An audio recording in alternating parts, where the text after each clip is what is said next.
1992, Pope John Paul II designated February 11th as the World Day of Prayer for the Sick. And he did that so that it would coincide with the Feast of Our Lady of Lourdes. You know about that devotion, which has resulted in the healing of many people who have either visited Lourdes or who have prayed through the intercession of Our Lady of Lourdes. 29 years later, today, Pope Francis has called for us once again to remember those who are sick. We remember people, especially who continue now to suffer the effects of the current coronavirus pandemic. In his letter marking this day, Pope Francis said the following: "Dear brothers and sisters, the commandment of love that Jesus left to his disciples is also kept in our relationship with the sick. A society is all the more human to the degree that it cares effectively for its most frail and suffering members in a spirit of fraternal love.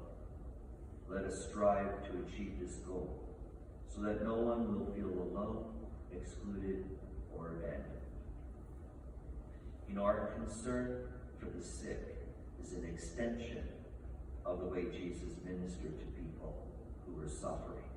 Whether somebody was dealing with a physical illness or a mental illness or even a spiritual illness such as demonic possession, Jesus was able and willing to heal them. And in doing so, Jesus is demonstrating the kind of preferential care that God has for his children who are suffering. And Jesus demonstrated this care by the way he tended to the needs of the woman that we hear about in today's gospel. She was a Greek woman, a pagan. But she came to Jesus because he knew he had the power to heal. She knew that. And she appeals to him on behalf of her daughter, who is apparently dealing with a demon. And even though Jesus seems to brush her off at first, he draws faith from this pagan woman. He draws faith from her because she persists on behalf of her ill daughter.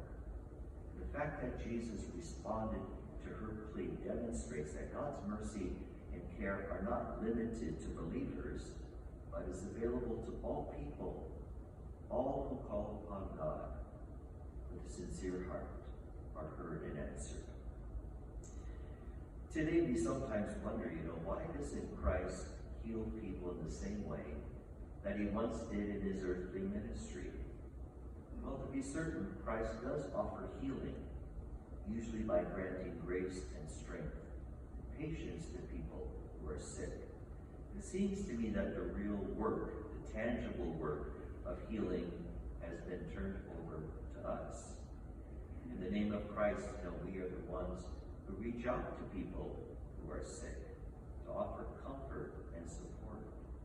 We as a Christian, as a Catholic community, pray for those who are sick each day. And we have doctors, nurses, and healthcare providers whose work involves assisting people who are ill. On occasion, we may see the power of God exercised in a miraculous healing.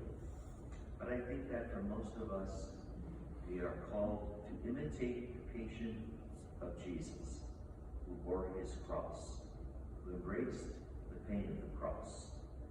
That is always reason for us to rejoice, to know that even in times of illness and trouble, we are somehow mysteriously united to the person of Jesus, who knows what suffering is all about.